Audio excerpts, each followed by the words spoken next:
आज का टॉपिक बहुत क्रिटिकल है, खासकर अगर आप सेंट्रल गवर्नमेंट एम्प्लॉय हैं। आपके पास एक बड़ा डिसीजन लेने की डेडलाइन है और ये डिसीजन आपकी रिटायरमेंट लाइफ को पूरी तरह बदल देगा। मैं बात कर रहा हूँ यूपीएस यानी यूनिफाइड पेंशन स्कीम बनाम एनपीएस यानी न्यू पेंशन स्कीम की। सरकार ने पहले 30 जून 2025 तक का समय दिया था, लेकिन अब डेडलाइन बढ़ाकर 30 सितंबर 2025 कर दी गई है। यानी अब आपके पास चुनने का वक्त है और एनपीएस में रहेंगे आप या यूपीएस में स्विच करेंगे, ये आपके ऊपर है। लेकिन ध्यान रखिए कि अगर आपने अधूरी जानकारी पर डिसीजन लिया तो इसका असर आपकी पूरी रिटायरमेंट सिक्योरिटी पर पड़ेगा। इस वीडियो में हम क्या क्या देखने वाले हैं, तो सबसे पहले आसान भाषा में एनपीएस को समझेंगे, फिर डिकोड करेंगे नया प्लेयर यूपीएस, उसके बाद करेंगे दोनों का साइड बाय साइड कंपैरिजन और आखिर में देखेंगे एक थंब रूल जिससे आप अपना डिसीजन आसानी से ले पाएंगे। तो चलिए शुरू करते हैं the ultimate pension showdown UPS versus NPS. नमस्कार, मैं हूं पुष्पेंद्र और आप देख रहे हैं मनी सिंप्लीफाइड। तो सबसे पहले एनपीएस यानी न्यू पेंशन स्कीम क्या है ये जानना जरूरी है। यह एक डिफाइंड कंट्रीब्यूशन प्लान है, मतलब जितना आप कंट्रीब्यूट करेंगे उतना ही सरकार भी कंट्रीब्यूट करेगी। एम्प्लॉय देता है बेसिक प्लस डीए का 10%, गवर्नमेंट देती है बेसिक प्लस डीए का 14%। कुल मिलाकर 24% आपकी सैलरी का हर महीने एनपीएस में जाता है। लेकिन ये पैसा मार्केट लिंक्ड है, यानी इसमें कोई फिक्स्ड पेंशन गारंटी नहीं है।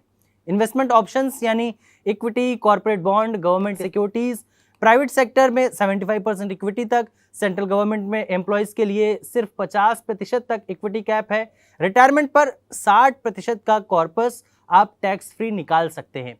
40% से एन्युटी खरीदनी होगी जिससे आपको लाइफ टाइम पेंशन मिलेगी। डेथ बेनिफिट भी हैं, इसमें आपको स्पाउसेस को पेंशन मिलती रहेगी और बाद में कॉर्पस नॉमिनी या बच्चों को मिल जाता है।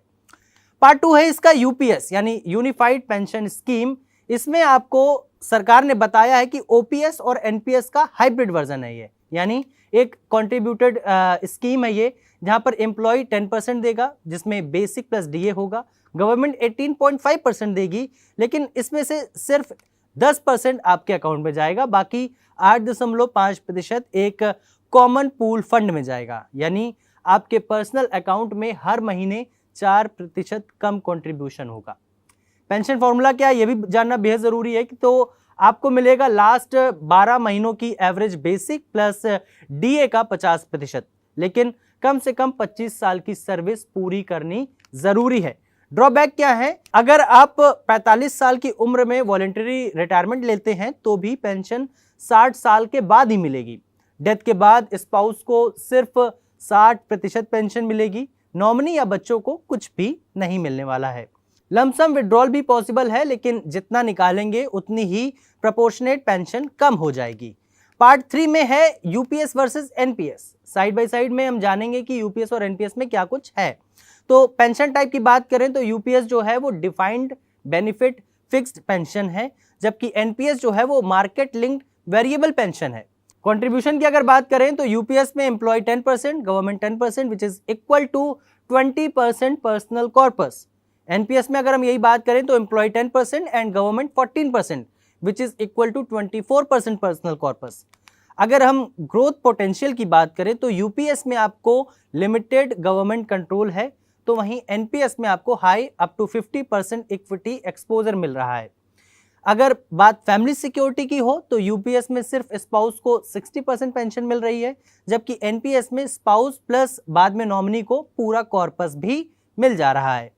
फ्लेक्सिबिलिटी की अगर हम बात करें तो यूपीएस में काफ़ी रिजिडिटी आपको देखने को मिलेगी, पेंशन सिर्फ 60 साल के बाद मिलने वाली है आपको, जबकि एनपीएस जो है वो पोर्टेबल है, अर्ली एग्जिट ऑप्शंस इस पे आपको मिल जाते हैं। फाइनल वर्डिक्ट अगर हम देखें कि यूपीएस चुनना चाहिए तो आपको बिल्कुल भी रिस्क नहीं चाहिए। आप चाहते हैं फिक्स्ड प्रेडिक्टेबल पेंशन आए, आप 60 साल तक नौकरी करेंगे ही करेंगे, आपकी लाइफ एक्सपेक्टेंसी लंबी है, 75 या 80 साल की है, आपको एनपीएस चुनना चाहिए। अगर आप चाहते हैं कि ज़्यादा ग्रोथ पोटेंशियल मिले, आप चाहते हैं कि family security even after death हो, आप अगर फ्लेक्सिबिलिटी और पोर्टेबिलिटी चाहते हैं, अगर आप चाहते हैं रिटायरमेंट पर टैक्स फ्री 60% लमसम अमाउंट मिले, तो ये बेहतर रहने वाला है। सिंपल थंब रूल की अगर हम बात करें तो जो एफडी लवर्स हैं वो यूपीएस की तरफ जाएं और जो म्यूचुअल फंड लवर्स हैं वो एनपीएस की तरफ जाएं। और याद रखिए ये डिसीजन इरिवर्सिबल है, एक बार यूपीएस चुन लिया तो एनपीएस में वापसी नहीं होगी। तो सोच समझकर फैसला कीजिए, अपनी प्रायोरिटीज, गोल्स और रिस्क एपेटाइट को ध्यान में रखिए